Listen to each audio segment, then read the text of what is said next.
welcome to the Fantasy Football Scout deadline stream for Game Week 10. Let me know in the comment section below if you can hear me okay. We've had a few technical issues. It's been a while since I've been on the stream, but it's good to be back.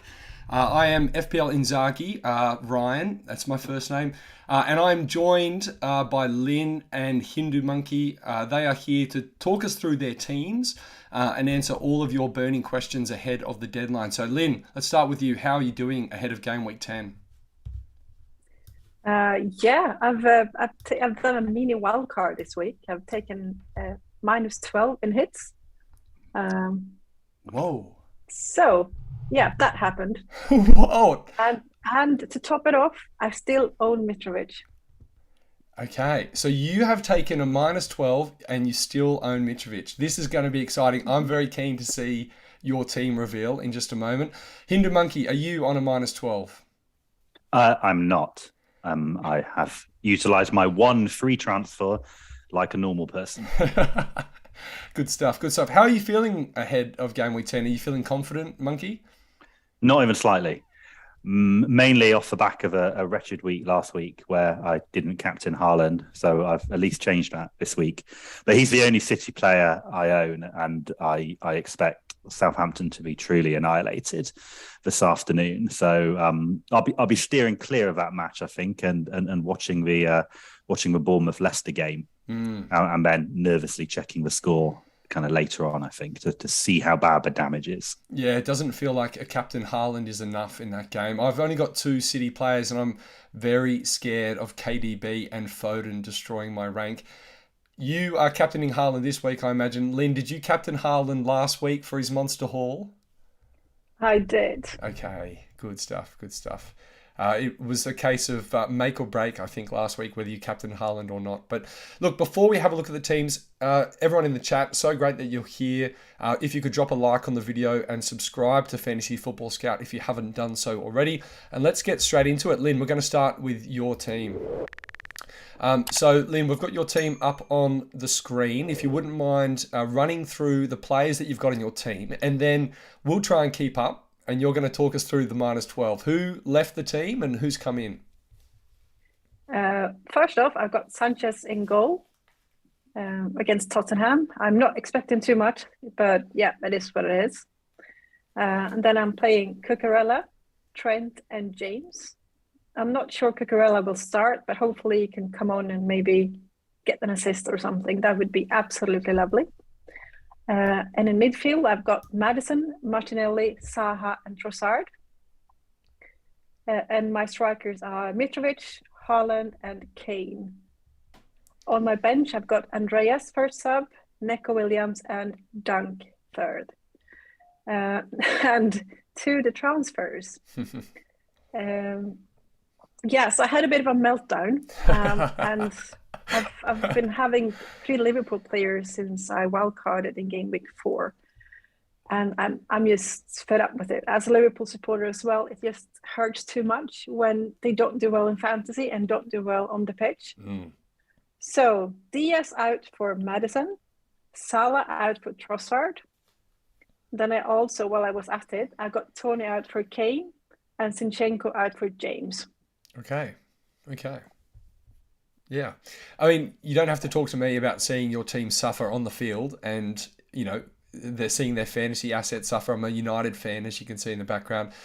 Some big transfers. What are your expectations this game week? You're starting Mitrovic as well. Talk us through, what are you expecting with Mitrovic? Do you think he'll start? Do you think he'll come off the bench?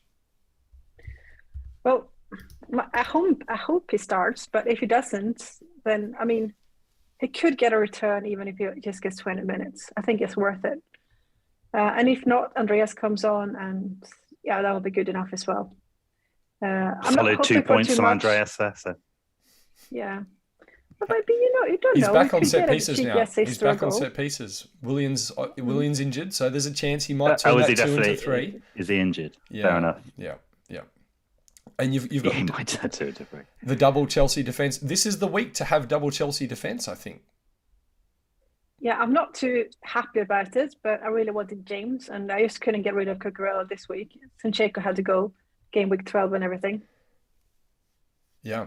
And I have to ask, before we have a look at Hindu Monkey's team, last week, as correctly predicted the score in the Brighton-Liverpool game, you've got a lot of investment in Brighton and Tottenham, and they're obviously versing each other today.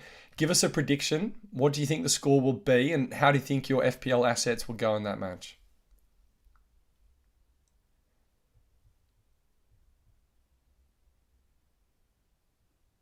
Sorry, what was the question? I mean, it was obviously directed at you. Yeah, I was asking last week. Sorry, I thought it was talking to you. Sorry, Lynn. No, last week, he predicted, right? The Brighton-Liverpool score, 3-3. I think we heard all about it on Black Box. Give us a prediction for the Brighton and Tottenham game. And then I asked, because you've got a lot of Brighton and Tottenham players here, right? What are you expecting from that game? You got Kane against Sanchez. Actually, the thing is, I've got 3 Brighton players in for when they were playing Bournemouth. So I wildcarded to get 3 Brighton players in to target Bournemouth. That did not go well. So now I'm kind of stuck with 3 Brighton players. And I was stuck with 3 Liverpool players. Yeah, so you can see where this is going. Hence my mini wildcard. But I'm quite excited about the new manager. It seems like they play really attacking football, and Trossard just looked amazing against Liverpool. Yep. So I'm hoping he can still get something at Tottenham as well. So I would, but they haven't looked that solid defensively.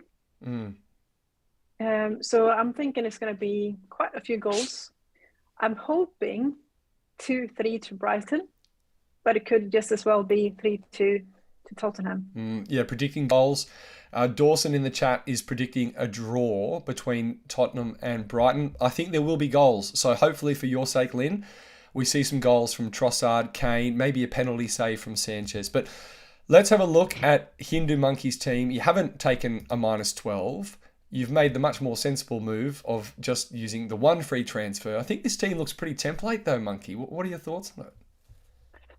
Well, I wildcarded last week, although obviously potentially didn't wildcard into the best kind of template. And my differential punt was Sinacera, who obviously got red carded, so that was lovely of him.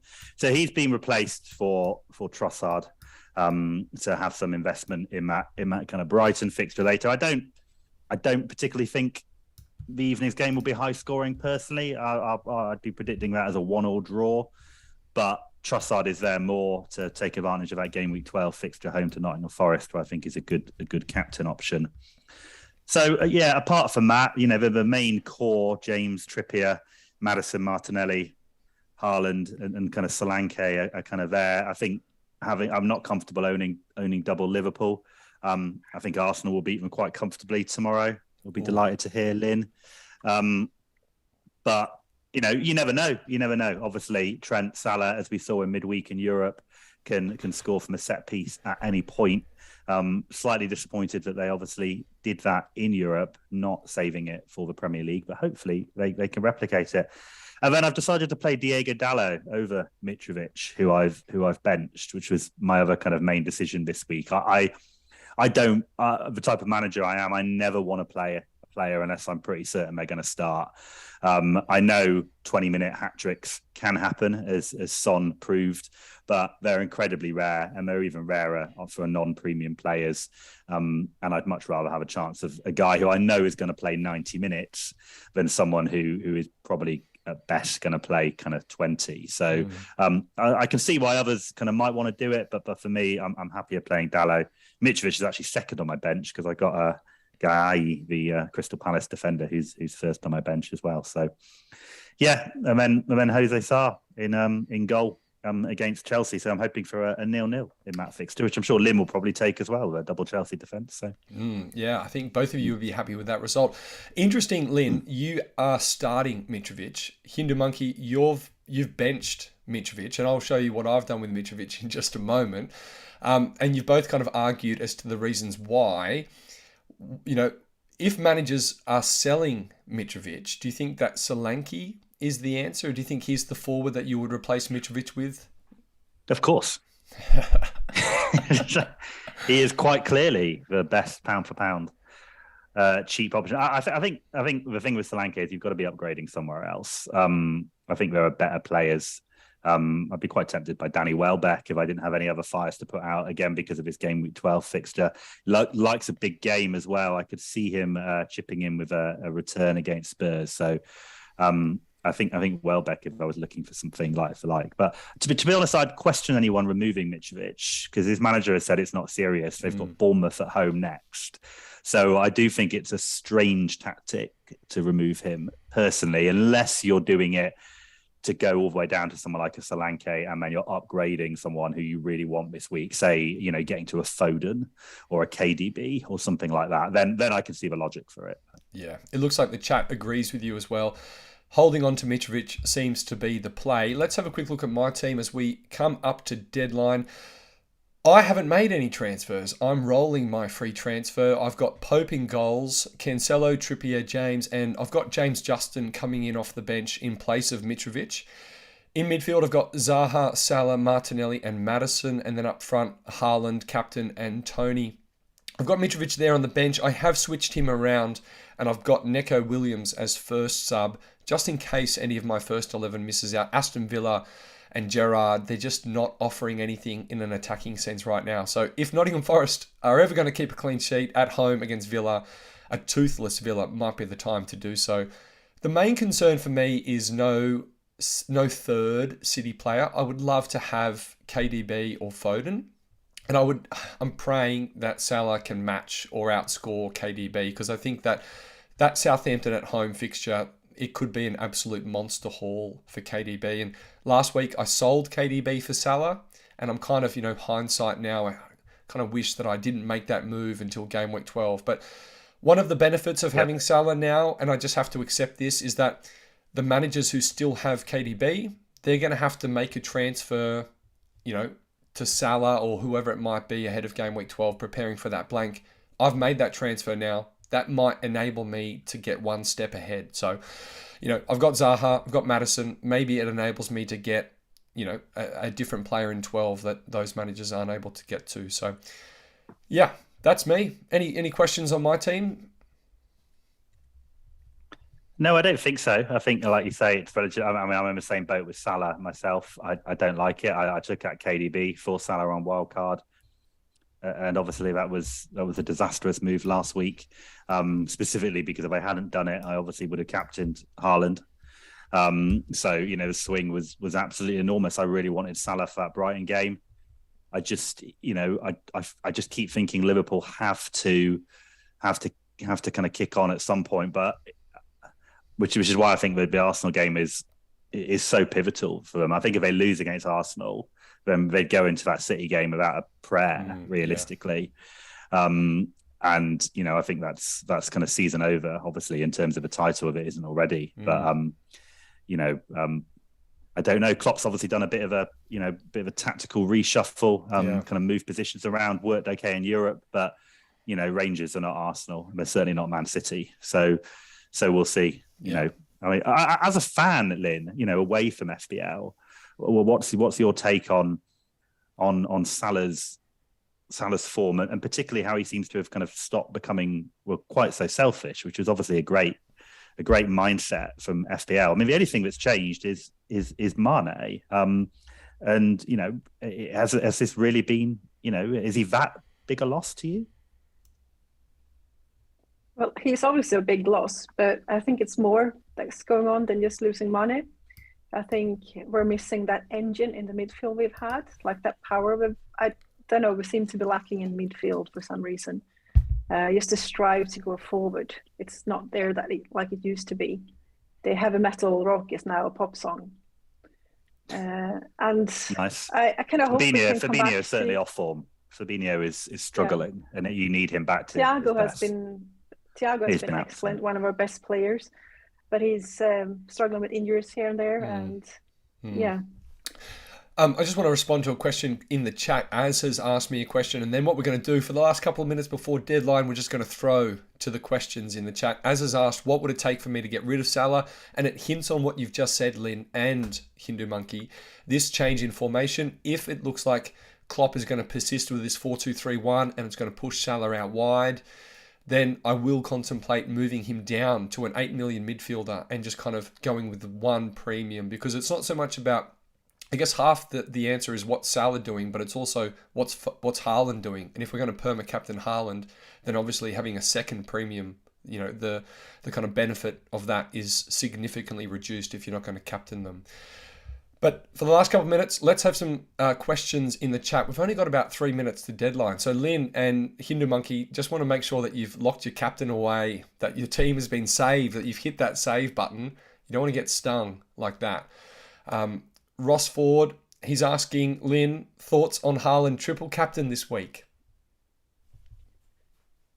Yeah, it's tempting. I agree with that. But then again, you can captain Haaland, triple captain Haaland in a double game week later on. Yeah, for sure. So that's what I will be aiming for. Oh, Flapjack's in the chat. He's asked a question. Has Hindu Monkey commented on Gross versus Trossard yet? Well, obviously, you can tell Flapjack that I now own Trossard. So he can thank me for that. Yeah. And Monkey, with you, Pope or Ward, who are you starting? Oh, definitely Pope. Newcastle at home.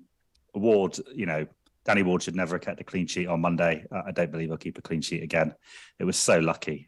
Forest had an XG of almost 2 open goals, hit the post. No. I don't understand the Danny Ward love at all. I've seen nothing about Leicester team to convince me that he's back as an asset. So well done to those people who did manage to somehow get 8 points from him. But no, he wouldn't be going anywhere near my team if I had him. Yeah, for sure. Well, it looks like we're almost at deadline. Now, if you are watching the stream, make sure that you stick around after deadline because we are going to stay live all the way up until the teams are announced. So we're going to keep talking football. We're going to keep talking FPL. We're going to keep, the banter going as well. So make sure that you stick around. It looks as though most people's teams are locked. We're not getting too many more questions in the chat. I'm feeling confident. I'm feeling good. A little nervous about KDB and Foden, but fingers are crossed. Linn, how are you feeling now? I am quietly optimistic. Have you ever taken a -12 before? Yeah, a couple of times. I'm like, if it's not working, fix it. Yeah. And I think when you've already wildcarded and all your moves are long-term ones, to be fair, they're not like rando punts. They all make sense over the next 3 or 4, 5 game weeks. So I can understand that. So you've just got to drop your overall score by 12 points and then try and mentally say, okay, right, now let's have a good game week from here, really. So yeah.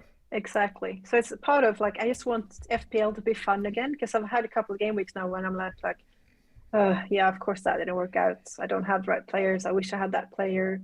I really wish I had that player. And I just want it to be fun again. Yeah. So yeah, a -12 and maybe it'll bring the fun back. Yeah, it's so relatable what you've said. And happy deadline, everyone. Happy deadline, folks. Game week 10 deadline is passed. You can breathe again. But Linn, what you've said is so relatable. Last season, I took a -16, which is crazy. Ooh. But I got sick of logging into live FPL every week and seeing a skull and crossbows next to Cancelo and Trent and James and Chilwell. And I didn't have any of these guys. And I was just getting absolutely punished every single week. So I took a -16. I ripped the Band-Aid off and things started to improve from there. And I think I almost got a green that game week. So you never know. You would take a green from a -12. If you get a green in your first week, you're laughing really off that. Yeah, for sure. No, it's like, take last week, for example. I captained Haaland and I still was on a 1 million red arrow. It's not fair. Yeah, well, so I need to do something.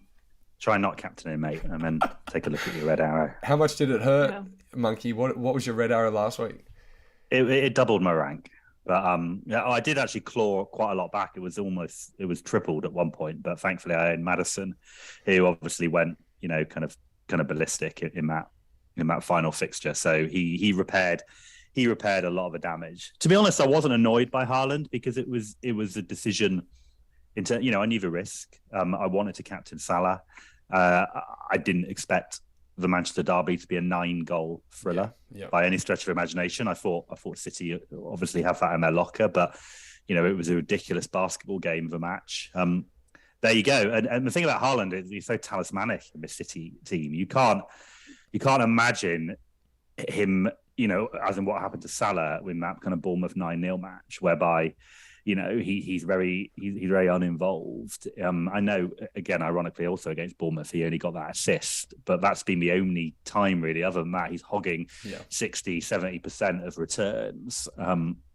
So he's just a much known. So I knew about him, but the Sinisterra punt was really frustrating, because I think that as an FPL manager, those are one of those occurrences where you feel like you can't do anything about it. You pick a guy who's in fantastic form, who's a real differential. It's kind of what the wild card is there for. Hold on, I get ahead of a game here as somebody who I think is probably going to be pretty template in 2 or 3 game weeks, and then to get such a ridiculously silly, I'm not saying it was wrong, obviously, kind of red card in that manner.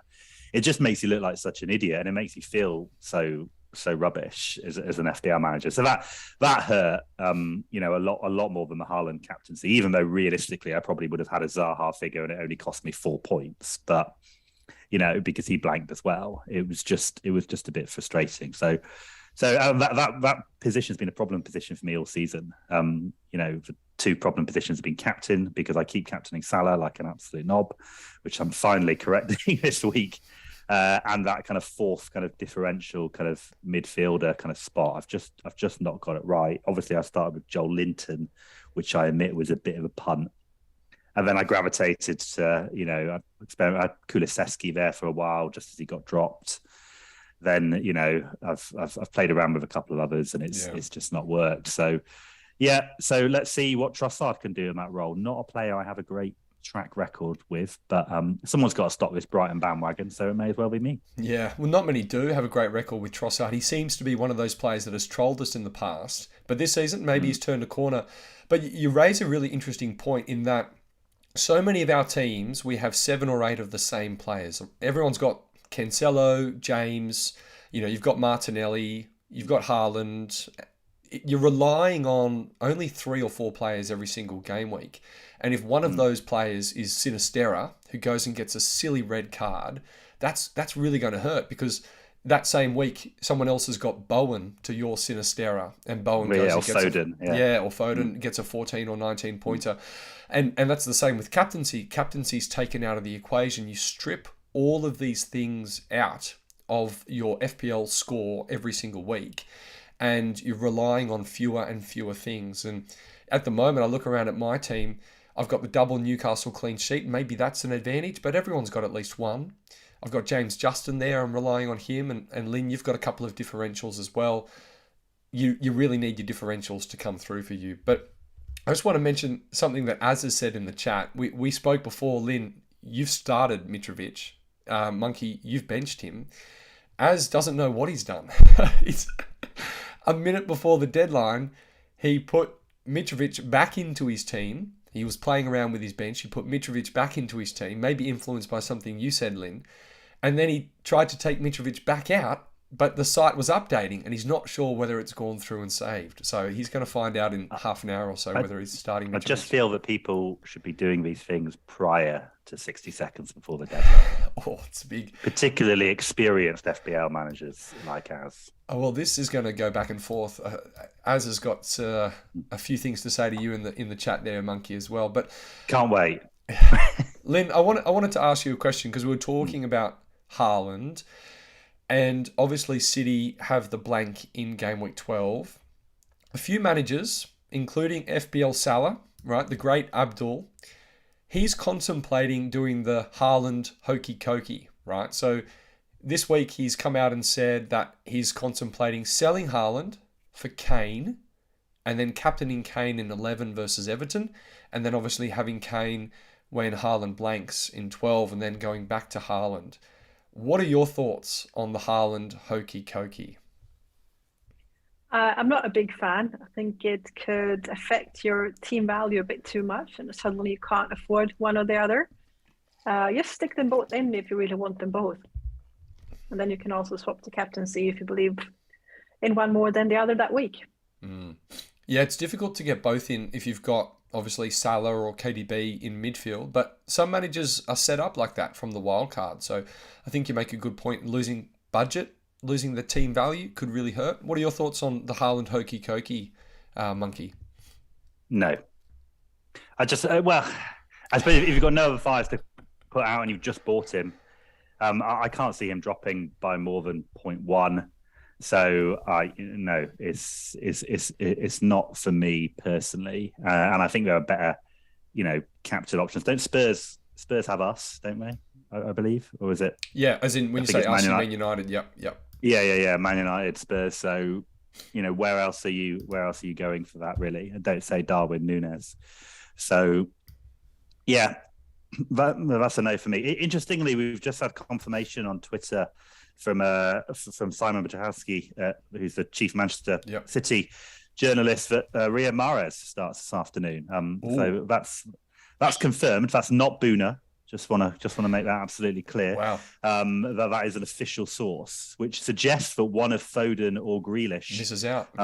Won't start. I know a few people have bought both of those in. I would suspect it was Grealish personally. Obviously, Foden didn't play midweek, so unless he's got an injury, you would suspect that Foden moves over to the left, and Mahrez obviously starts on the right with Haaland in the middle. But obviously wait and see there. So Mahrez is the Champions League guy, right? He's reserved for the Champions League. Yeah, very strange player. He reminds me of that guy you had at Liverpool, Linn. What was his name? That Spanish guy who only ever seemed to play Europe, and he was absolute excrement in the league, but was so good in Europe. What was his name?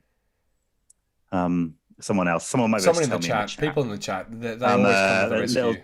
Spanish guy. It was when they had when Hodgson was there, and they won the European Cup Winners' Cup, or whatever it was called at the time, a UEFA Cup, and they were just massive in Europe but terrible in the league. And he was always Garcia, I want to say, Luis Garcia, was it? Yeah. I think, ringing a bell. And Riyad Mahrez has become that type of player where he just plays every Champions League game but doesn't play in the Premier League. But anyway, playing this afternoon, so let's see how that affects people's teams. Obviously, sat here entirely selfish now, praying that Phil Foden does not play, but can't see it personally. Yeah, well, we've got a few people helping us out in the chat. Maybe Iago Aspas, Aquilani, Gomez, Luis Garcia. Yeah, it was Luis Garcia. I was thinking. Yeah, but he didn't play under Hodgson. He scored the ghost goal, didn't he? The famous ghost goal, which Jose Mourinho went mental about. Yeah. You can't get away with anything these days. The chat is so quick to correct you. But yes, Luis Garcia is the one. It will be interesting. Team news. It's going to be fascinating to see whether it's Grealish who misses out or whether it's Foden. Stick with us because we're going to stay here right until team news. And Monkey, you're going to break the news to us. You're going to cover the City Southampton team news. All right? Okay, wonderful. So you're not a fan of the Haaland hokey cokey. Linn, you're not a fan of it either. So Linn, how are you going to navigate, and how should FPL managers navigate the blank game week 12? Because according to Live FPL, I was looking into it this week, most of the top 10k, I can't remember the percent off the top of my head, but most of the top 10k, they've got 4 Arsenal and City players as things stand combined. And that means that you go into 12 with 10 players. So how should managers navigate that blank game week? Well, personally, I don't think you need any Arsenal players at the moment. I think Martinelli at his price point is a fantastic player. But if he's not playing and you already got 360 on your bench, then get rid of him. And don't play with 10 players. You can get them back if you need to. Use a transfer, get them out, bench your 3 players and be happy with that. Yeah, so you're saying get rid of the Arsenal, stick with your City and bench them. That's the way to go. Correct. That's what I would do. Unless you've got a City player who's maybe not even likely to start. If you're stuck with, say, Mahrez, or if it's looking like Foden is losing his place again, then maybe replace him with someone else. Yeah. Losing his place. He's just got a hat-trick. Yeah, but you never know. If he's not playing, it's because he's injured. But I suspect he will play. I think Grealish. For some reason, whatever reason, he loses his place, injury or Pep being Pep, who knows? If it doesn't seem likely that he will play, then And a lot of COVID about again, as I'm sure people are sick of me in particular saying that, but it is what it is. We're in the middle of another COVID wave, and that does reach for players as well. So I suspect that over the next few weeks, we are going to have a few miss out to that as well. But the thing is, you can't legislate for that in terms of team planning because you just never know. And the managers don't even tell you till the last minute. So just make sure you have someone on your bench who probably isn't Neco Williams, who you still seem to be persisting with there, which I'm not sure why, Yeah, it looks like he might have lost his place, right?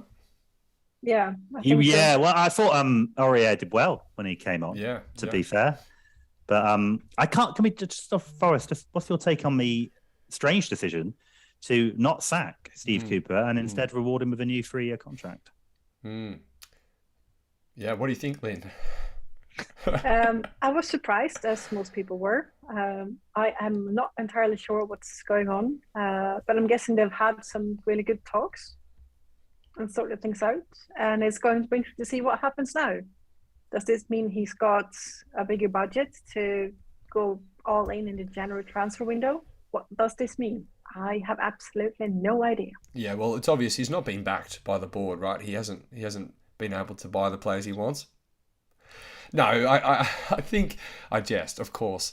I think that it's a great move by the Forest board and owner to give him that contract, and I agree with what some of the Forest fans have said this week. It removes that element of doubt or concern that if they lose it against Villa at home on Monday, that Steve Cooper could be sacked. And he's the manager that a lot of players, Gibbs White, he came to Forest because of Cooper, and the players love playing for him. And I think it just says to the players that he's not going anywhere. He's being backed, and they can focus on winning football matches and not kind of every time something goes wrong, they don't have to have this fear or anxiety that the manager's going to get sacked.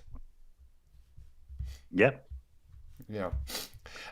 Just coming back to what to do with Arsenal and City players, I do think that selling Arsenal players is a really difficult prospect at the moment because of the fixture next week against Leeds, right? Arsenal as an attack, the second best XG across the season. They're translating that into great attacking output as well. Jesus, Martinelli, Saka now as well. So selling Arsenal players, I'm reluctant to do that, Linn. You're saying to sell Martinelli, but I'm reluctant to do that. Leeds up next. And then following Gameweek 12, they've got Southampton and then Nottingham Forest. So, Monkey, what are your thoughts on the Arsenal and City players? I think it's really interesting. I think if you've still got them, I think Lynn's right in terms of selling the defender. But if you've got Jesus and Martinelli, I would want them for, I would want them for the Leeds match personally, and then I'd probably move on one. It's interesting because I'm just kind of playing in kind of mini leagues this year, where obviously you've got some decently engaged kind of managers. There's a couple of people on Twitter, but by and large, it's there's a good access for people who even aren't on Twitter now to kind of obviously have the resources that sites such as Scout kind of obviously offer. But and then there's some very kind of casual managers who never bother looking at anything like that and just make up their mind on a kind of Friday evening. And you could tell the difference kind of last week because all the kind of active, engaged managers obviously are looking a little bit further ahead. And we'd all sold Jesus. We either wildcarded 8 or 9, or we've kind of moved him out. We've downgraded him to a Mitcho or Solanke, obviously. And then the other guys, like obviously kind of when he scored last week, was like, have I missed the memo? Why have people sold Gabriel Jesus? He's in absolutely amazing form for the team who are top of the league. I don't understand why you've all sold him. And it was just like this. And it's like, but, the point is that those kind of type of managers, they won't even notice until game week 12 itself that they suddenly only have like 9 players for that match. Half the people in my league have 5 players from Arsenal and Manchester City. And they just don't care. They've already made those points back up on me from last week alone. If you own Foden, Gabriel Jesus and KDB or Cancelo, whoever, last week, you've made up 30 points on me from most players last week. And they might do the same again against, Southampton and Liverpool. So they'll just come to game week 12 and they'll just take a -8, no problem, and just change it. And I do think that's often not that bad a strategy, particularly I think we're so guilty of overthinking in FPL Twitter, and I think we've done that. I think it's has been a mistake to take out our Arsenal players prior to playing this kind of mini run, and with Manchester City players as well, as KDB to Salah has proved. And I think going forward, I'm going to try and be a little bit more mindful of that. Play the game week next in front of you. And if I could go back and reverse time, I still have Gabriel Jesus, I still have KDB, and I'd be feeling a lot more comfortable and on a higher rank than I am now, hoping somehow that Dominic Solanke can match him. So over to you, Dom. Yeah, I actually agree with you. I think that we've been focusing too much on what's to come. And Linn does not agree. She doesn't agree. What are your thoughts, Linn? I am not a big fan of Dom Solanke at all. I don't really think that was a take home. I've never understood this hype, this train. It's not a good idea to go Dom Solanke. I know it's. Let's see come 5 o'clock. He's playing Danny Ward this week. If he doesn't score against Danny Ward, I admit. But there's no helping him. What could be good is that Monk and I have got a bet going on. I've said that Bill Linn will outscore Solanke over 4 game weeks. And so far, I'm winning. Wow. 1 point, Linn. Yeah, I'm winning. Technically, at this stage, you are winning, yes. Yeah. Wow, that's an interesting bet. Philip Billing or Dominic Solanke. I agree. I don't really see the hype. He does help you save some budget. But coming back to your early point, Monkey, I just think that, we're focusing too much on the game weeks to come and forgetting what's happening right now, because by the time we get to game week 12, I'll be able to turn around and say to the other managers who are just focusing on the here and now, haha, I've got 11 players that can play in game week 12 and you've only got 9. But they would have reaped the rewards of Foden's 19 points last week and KDB's 8 points compared to Salah's 5. And this week they might reap the rewards again of Foden and KDB over Salah. And next week they might still have Gabriel Jesus and Martinelli against Leeds. And then by the time it comes to game week 13, those are the players that I want in my team anyway. So maybe it's worth, and maybe we can look back and we can make this assessment. But maybe the ones who held those players and just suffered a little bit in game week 12, they're going to be the winners. Yeah. It looks like it, unless something turns around this week. I think particularly game week 9 wildcarders need some of those players who, to step up. Yeah. I think, we need Trossard, we need Solanke. Maddison obviously did it last week, and some of the defenders as well. I think, really need to, be able to somehow kind of match Manchester City. But like you say, I'm not as optimistic as you two. But then, football doesn't always work like that. It doesn't work like that. And you never know what might happen. So I just hope City take their foot off the gas today. I think when they go 2 or 3-0 up after 30 minutes, I hope they then just kind of play it out, make a host of subs, and keep enough in the tank for other games. So yeah, I hope you're right. Let's shift our focus now towards those games, because we've got 10 minutes until team news. So we're going to stick around for another 10 minutes or so until those teams are announced.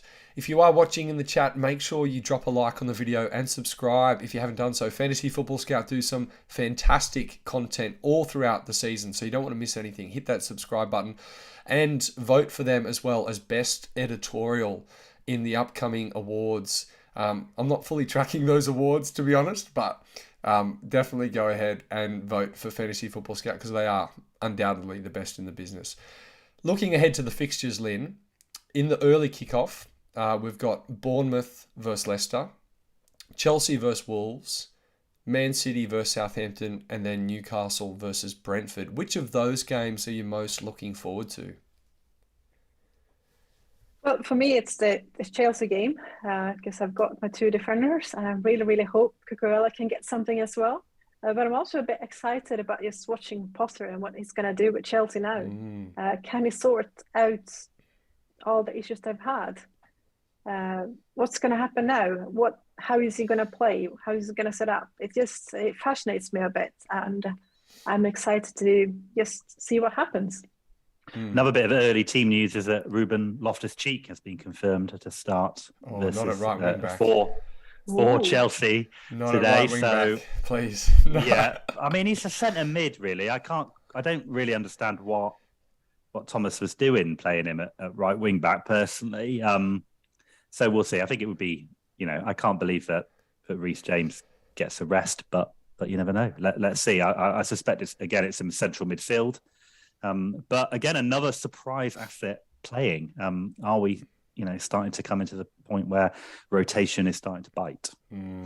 That's a good point. Rotation. Fofana's now injured. It's, Graham Potter, he's got a track record of playing midfielders in this unconventional wing-back position.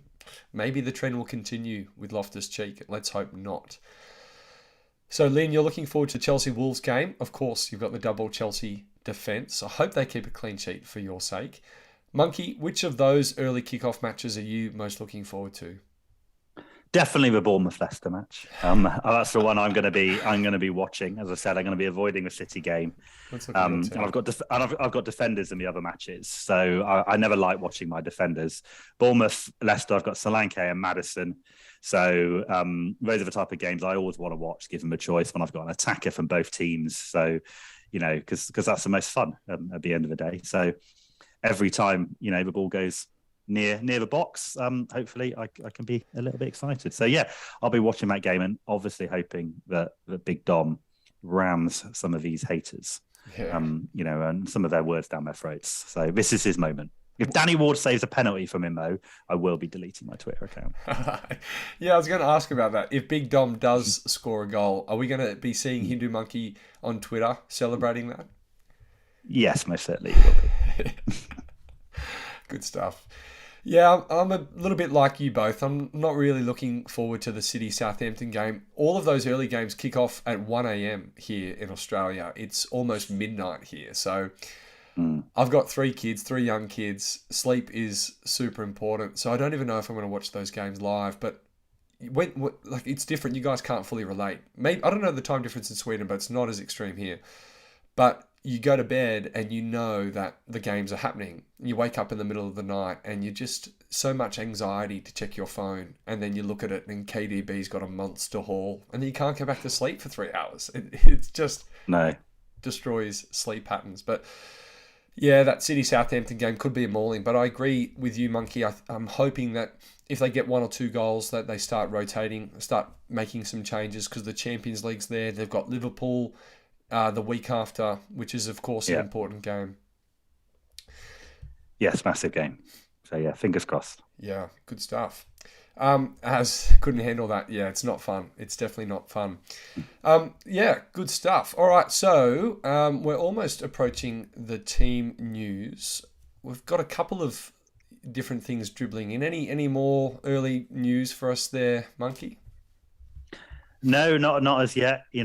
Rockstar never seems to kind of tweet anymore. He's got his feet up on Barbados, so disappointed there that we didn't have a reveal for one of the teams. But no, I think everybody waiting to see who Mahrez and Loftus-Cheek kind of start for. Nothing else. A few convert like Tony starts. I mean, I'm not sure that was ever in doubt. But but yeah, nothing else. So yeah, let's wait and see. Yeah, Ward surely keeps his place in goal after the clean sheet last week. I think a few managers will be tempted to play him over Pope this week. Yeah, I can see why. Who have Newcastle got at home? Is it Brentford? They're playing Brentford at home. Yeah. And Brentford, Tony's good. He can be good away. I just think Newcastle look really solid as a unit at the moment. They've not always clicked going forward. Obviously, they did last week, but I think they look really solid. So I would certainly play Pope. Bournemouth have to score eventually. That's what I keep telling myself. Yeah, and playing at home, you have to think that they're going to be on the front foot there. These type of games. Started Solanke. Yeah. Question from Az, and then I want to briefly talk about the Liverpool-Arsenal game. Az has asked for each of us. Linn, I'm going to come to you first, so be prepared. Who do you think will be the highest scoring FPL player between now and the World Cup? Erling Haaland. That's an easy one. I mean, Let's go top three. Let's go top three. Well, I think Erling Haaland. I suspect Trossard and James could be up there as well. Trossard, that's wildly wishful thinking, unless you already count his hat trick, I suppose. KDB, Foden, Haaland. There you go. Yeah, I was having City are just so far ahead of anyone else in the league at the moment. Yeah, which isn't good. As a Man United, Liverpool, or really just a football fan, they're already the best team, and then they added the best player. So it's problematic. But that's a challenge. Everyone needs to find out a way to kind of how to stop them and how to beat them. So I do like the Reece James shout, providing he doesn't lose his place to Loftus-Cheek in the next 2 minutes. Yeah. Well, in the next 2 minutes, I think though, like City have one less fixture than Liverpool. Liverpool's fixtures really turn from Gameweek 12. They've got West Ham, Forest, Leeds, Tottenham, and Southampton. Those are some great fixtures. With an extra fixture, the points prediction algorithms, right, they're saying that Salah's going to outscore Haaland between now and the World Cup. Do you agree? No, not even remotely. Oh well. Yep. Okay. Well, we're going to have team news now. It looks like Grealish is not starting. That is the update there. So we wait to see the rest of that City team news. But Luke of Scout, of course, has just tweeted that Grealish misses out today. So how's disappointing for anybody. How's he getting inside news? What's going on? I mean, it's only 2 minutes before, isn't it? He might just be making an educated guess. But I did see some people brought in Grealish. I think Baker might have been over at above average FPL, or maybe Adam brought in Grealish into that spot. So that's definitely a blow. That sounds like an Adam move, I think. I think it might have been Adam.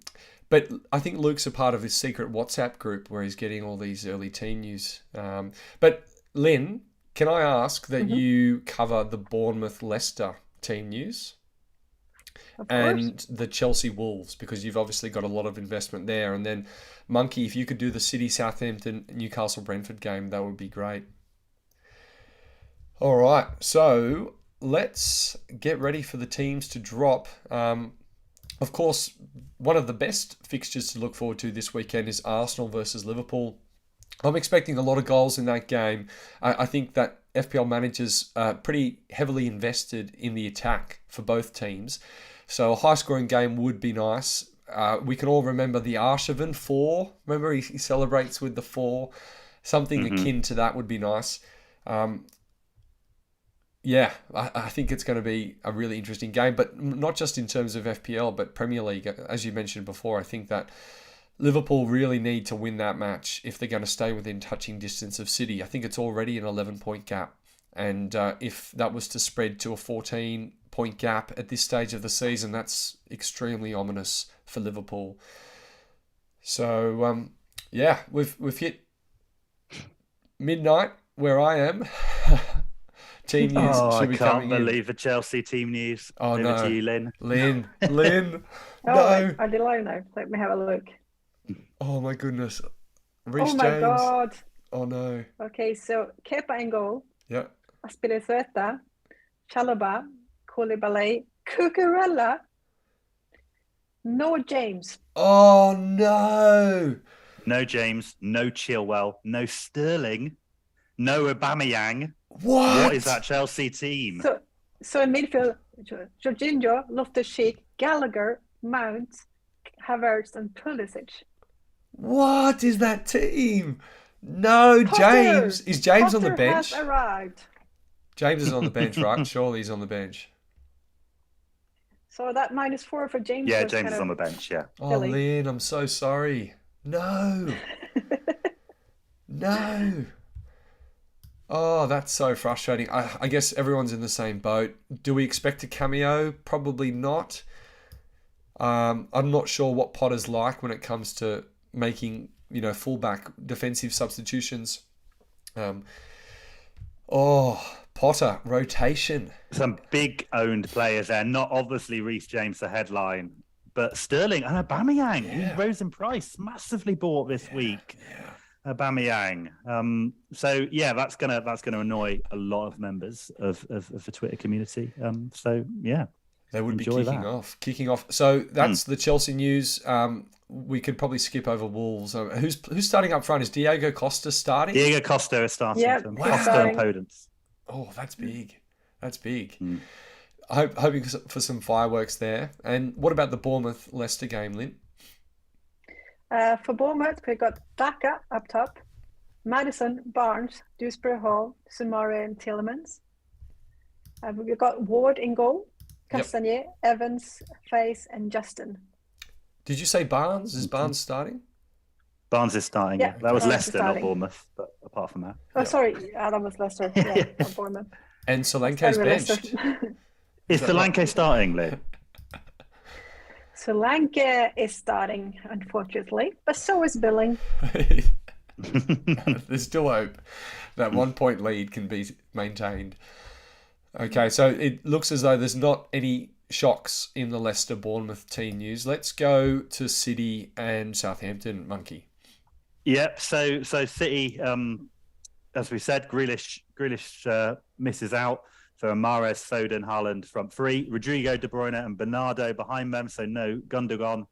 And then we got Cancelo, Akanji, Diaz, and Ake. So no Laporte there. He's benched along with Grealish. So the Southampton starting lineup worries me. I've obviously been vocal about the fact that I think they're going to lose quite heavily today. I was speaking to Lucy Hynett earlier, who and we were kind of hoping that they didn't go the kind of 4-2-2-2 formation, which looks like they have.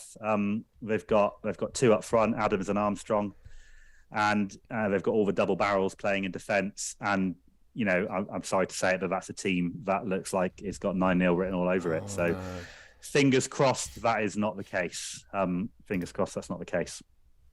So the other teams we haven't covered. What's the other game? Is Newcastle The and Brentford Newcastle. Newcastle are unchanged. All the assets start. Wilson, Trippier. So no St. Maximum. He's back on the bench. And for Brentford, looks like they're going with a back five with Hickey, Ajar, Me, Pinnock, and Henry. De Silva comes back into the team, and then Mbeumo and Tony up front. So no Visser for them this afternoon, who starts on the bench. So, but yeah, the main shock obviously being that Chelsea team. Yeah, that's a massive shock. The Chelsea team, as you said, it's not just Reece James, it's Aubameyang, it's Sterling as well. And is this a sign of things to come under Potter with Champions League and the fixtures coming thick and fast? We might need to rethink how nailed on some of these players. I can't remember who I put. Oh, I've got the Leeds. I've got the Palace guy as my first sub. But with 5 subs, particularly if they're chasing the game, I would suspect Reece James gets minutes there personally. It looks like they're playing a flat back four with Azpilicueta at right back again, unless Loftus-Cheek is playing at right wing back, and Azpilicueta's obviously the right centre back. So, you know, we'll wait and see on that. We know that Potter is fluid with formations as he is his team, and Reece James has played a lot of minutes. To be fair, he has played a lot of minutes. He was obviously heavily involved over the international break as well, starred midweek, but as an owner, to get him back on the wild cards, to see him get 2 points, score what would have been 18 points in midweek in Europe, to then be benched is pretty annoying. I'll be honest. Yeah. He's been performing really well in the Champions League. It's just not translating to the Premier League. Not what you need off the back of a -12, Lynn, is it? No, I'm not. I'm not too happy, but it will be okay. So worst comes to Dunk will come in and save the day. Yeah, you've got Gahey coming off your bench if James doesn't come on the field, Monkey. Lynn, looking at your team, you've got Cucurella, so you've still got a Chelsea clean sheet would be massive for you, as so many managers don't have James starting, of course. And then you've got Neco Williams coming in instead of Dunk. So minus points there. But he probably won't start, so it probably will be Dunk. Yeah. I felt so confident about Reece James. I put the vice-captain's armband on him. Not that it matters so much, but People were talking about captaining him. He was definitely considered as, outside of the Manchester City fixture, the kind of possible standout captain this week. So Yeah, that's a blow. But we've got benches, so and like I said, I'd be shocked if he doesn't come on.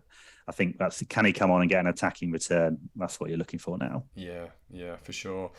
And Diaz for City. Did you sell Diaz? I know that was a frustration for him last week. Diaz gets the start in defence for City. Cancelo, of course, as well on the right. It looks like Ake at left back. With all their injuries at the moment, Cancelo seems to be the only one that we can rely on in that City defence. Edison, perhaps, but yeah, it's the best defence in the league, but no one besides Cancelo is really nailed. No, I mean, but he is, and you wouldn't really want to go elsewhere. I think with a value elsewhere, I probably wouldn't even cover the City. Try to cover the City defense unless you're going, Cancelo. I think if you want to bet against them keeping a clean sheet, just don't get Cancelo altogether. He's very expensive, and yeah, look for value elsewhere. But yeah, I mean, Saints might score. You never know. Adams, Armstrong, that's got a lot of pace on the break. Arabo as well. So yeah, let's see. At this stage, I'll probably take a 5-1. So, yeah, good stuff. All right, we might just go for a couple more minutes and we'll leave it there. As I've said throughout the stream, if you could drop a like and subscribe to Fantasy Football Scout, that would be much appreciated. We're just kind of coming to terms with the team selection news. And Linn, how are you feeling after the -12 and James is benched? Yeah, that was not what I expected. If I thought anyone was nailed on in Chelsea defense, it would be him. Turns out I was fooled. Is Potter the new Pep, you think? I'm going to see a lot of this, like he's trying out different starting 11s and we're going to get punished a lot. Is that what's going to happen? What do you guys think? Yeah, I think we're going to see a lot of rotation with Potter. And I think he hinted it at Brighton, to be honest, but ultimately his squad wasn't really big enough to be able to do it. But he did do it a little bit when he had the opportunity and he had a fully fit squad. So yeah, I think at Chelsea they've got such a big squad. Chelsea, such a big squad that they almost have to rotate anyway. But rotation's an art. You've got to be able to do it at not a detriment of the team. So let's see what he does. Wolves at home at the moment, they don't even have a manager, do they, Wolves? So, it's a home banker on paper. So you could argue this is the time to rest some of those assets like James and Sterling, who have played a lot of minutes recently. And Aubameyang's about 40 now anyway, so he can't play 3 games a week. So he can still do the flips, though. I mean, that's impressive. Yeah, yes, yeah. Yeah, it's making me rethink my investment in teams in Europe, but also target Fulham, target, Leicester. I'm not sure. I'm pretty sure Leicester are not in Europe this year. Target Brentford, target Newcastle, the teams that aren't playing in Europe, who only have one fixture a week, more or less. They're probably easier to have some players in because they're not going to have rotation as much as the teams who are playing in Europe. And so having the reliable, Andreas Pereira on the bench, or having a reliable Dunk or Webster or whoever it might be on your bench to come in, or a Gahey, that seems to be the trick, getting your squad right. And some managers who have gone Mitrovic to a 4.3, a Greenwood, to try and reinvest those funds elsewhere, you've basically killed off one of the spots on your bench. And with Gameweek 12 looming and rotation, I think we're going to need those spots. I don't think we can afford to kill one of those spots off right now. All right. Well, we might leave it there. Thanks, everyone, for joining in. It's been really fun. It's been an emotional ride, as the deadline streams normally are. Fantastic to have you, Hindu Monkey. I think it's been your debut, right, on Fantasy Football Scout video platform. Is that correct?